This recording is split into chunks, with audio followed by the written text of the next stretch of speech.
ॐ नमो भगवते वासुदेवाय। नवमः स्कन्धः। अथ पञ्चदशोऽध्यायः। श्रीशुक उवाच। ऐलस्य चोर्वशी गर्भात् षडासन्नात्मजा नृप। आयुः श्रुतायुः सत्यायुरयोऽथ विजयो जयः। श्रुतायोर्वसुमान् पुत्रः सत्यायोश्च श्रुतञ्जयः। रयस्य सुत एकश्च जयस्य तनयोमितः। भीमस्तु विजयस्याथ काञ्चनो होत्रकस्ततः। तस्य जह्नुः सुतो गङ्गां गण्डूषीकृत्य योऽपिबत्। जह्नोस्तु पुरुस्तत्पुत्रो बलाकश्चात्मजोजकः। ततः कुशः कुशस्यापि कुशाम्बुस्तनयो वसुः।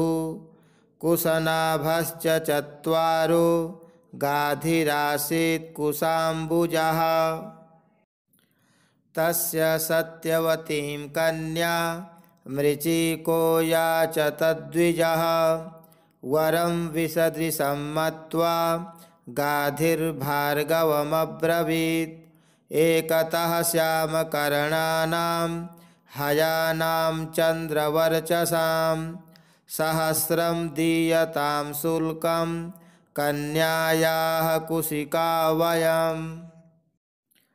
इत्युक्तस्तन्मतं ज्ञात्वा गतः स वरुणान्तिकम्। आनीय दत्त्वा तानस्वा नुपयेमे वराननाम्। स ऋषिः प्रार्थितः पत्न्या श्वश्र्वा चापत्यकाम्यया। श्रपयित्वोभयैर्मन्त्रैश्चरुं स्नातुं गतो मुनिः। तावत् सत्यवती मात्रा स्वचरुं याचिता सती। श्रेष्ठं मत्वा तया यच्छन् मात्रे मातुरदत् स्वयं। तद्विज्ञाय मुनिः प्राह पत्नीं कष्टमकारसीः। घोरो दण्डधरः पुत्रो भ्राता ते ब्रह्मवित्तमः। प्रसादितः सत्यवत्या मैवं भूदिति भार्गवः। अथ तर्हि भवेत् पौत्रो जमदग्निस्ततो भवत्। सा चाभूत् सुमहापुण्या कौशिकी लोकपावनी। रेणोः सुतां रेणुकां वै जमदग्निरुवाहयाम्। तस्यां वै भार्गवऋषेः सुता वसुमदादयः। यवीयाञ्जज्ञ एतेषां राम इत्यभिविश्रुतः। यमाहुर्वासुदेवांसं हैहयानां कुलान्तकं। त्रिः सप्तकृत्वो य इमां चक्रे निःक्षत्रियां महीम्। दुष्टं क्षत्रं भुवो भारमब्रह्मण्यमनीनशत्। रजस्तमोवृतमहन् फल्गुन्यपि कृतेऽङ्घसि। राजोवाच किं तदङ्घो भगवतो राजन्यैरजितात्मभिः। कृतं येन कुलं नष्टं क्षत्रियाणामभीक्ष्णशः। श्रीशुक उवाच। हैहयानामधिपतिरर्जुनः क्षत्रियर्षभः। दत्तं नारायणस्यांस माराध्य परिकर्मभिः। बाहून् दशशतं लेभे दुर्धर्षत्वमरातिषु। अव्याहतेन्द्रियौजः श्री तेजो वीर्ययशो बलम्। योगेश्वरत्वमैश्वर्यं गुणायत्राणि मादयः।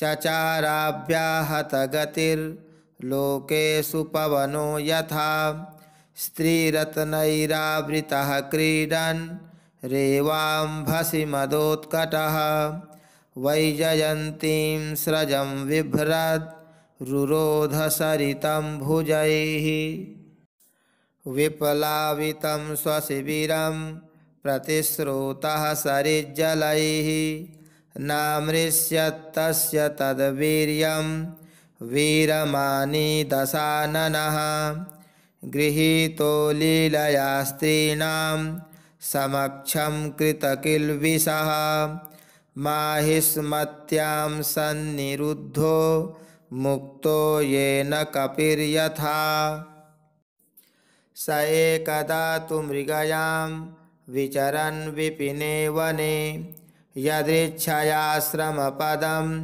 जमदग्नेरुपाविशत् तस्मै स नरदेवाय मुनिरर्हणमाहरत् ससैन्यामात्यवाहाय हविष्मत्या तपोधनः स वीरस्तत्र तद्दृष्ट्वा आत्मैश्वर्यातिशायनं तन्नाद्रियताग्निहोत्र्यां साभिलाषः सहैहयः हविर्धानीमृषेर्दर्पान् नरान् हर्तुमचोदयत् ते च माहिष्मतीं निन्युः सवत्सां क्रन्दतीं बलात् अथ राजनिर्याते राम आश्रम आगतः श्रुत्वा तत्तस्य दौरात्म्यं चुक्रोधाहिरिवाहतः घोरमादाय परशुं सतूणं चर्मकार्मुकम् अन्वधावत दुर्धर्षो मृगेन्द्र इव यूथपाम् तमापतन्तं भृगुवर्यमोजसा धनुर्धरं बाणपरश्वधायुधम् ऐणेयचर्माम्बरमर्कधामभिर्युतं जटाभिर्ददृशे पुरीं विशन् अचोदयद्धस्तिरथा स्वपत्तिभिर्गदासि बाणार्ष्टिशताग्निशक्तिभिः अक्षौहिणीः सप्तदशातिभीषणास्तारामएको भगवान् सूदयत् यतो यतोऽसौ प्रहरत् परश्वधो मनोनिलौजाः परचक्रसूदनः ततस्ततश्छिन्नभुजोरुकन्धरा निपेतुरुर्व्यां हतसूतवाहनाः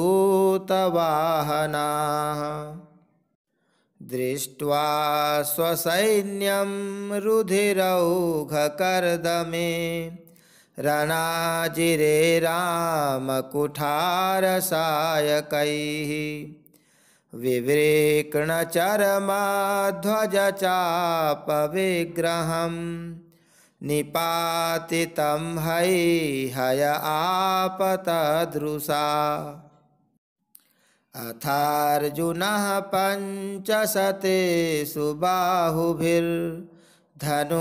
सुबाणान् युगपत् ससन्दधे रामाय रामोऽस्त्रभृतां समग्रणीस्तान्येकधन्वे सुभिराच्छिनत्समम् पुनः स्वहस्तैरचलान् मृधेऽङ्घ्रिपा नुत्क्षिप्य वेगादभिधावतो युधि भुजान् कुठारेण कठोरनेमिना चिच्छेद रामः प्रसभं त्वहेरिव कृतबाहोः शिरस्तस्य गिरेः शृङ्गमिवाहरत् हते पितरि तत्पुत्रा अयुतं दुद्रुवुर्भयात् अग्निहोत्रीमुपावर्त्य सवत्सां परवीरः समुपेत्याश्रमं पित्रे परिक्लिष्टां समर्पयत् स्वकर्म तत्कृतं रामः पित्रे भ्रातृभ्य एव च वर्णयामास तच्छ्रुत्वा जमदग्निरभासत राम राम महाबाहो भगवान् पापमकारसीत् अवधेन्नरदेवं यत् सर्वदेवमयं वृथा वयं हि ब्राह्मणास्तात क्षमयार्हणतां गताः यया लोकगुरुर्देवः पारमेष्ठ्यमगात्पदं क्षमया रोचते लक्ष्मीर्ब्राह्मी सौरी यथा प्रभा क्षमिणामासु भगवांस्तुष्यते हरिरीश्वरः राज्ञो मूर्धाभिषिक्तस्य वधो ब्रह्मवधात् गुरुः तीर्थसंसेवया चाङ्घो जह्यङ्गाच्युतचेतनः। ओम जय जय श्रीमद्भागवते महापुराणे पारमहंस्यां संहितायां नवमस्कन्धे पंचदशोऽध्यायः। श्रीकृष्णार्पणमस्तु।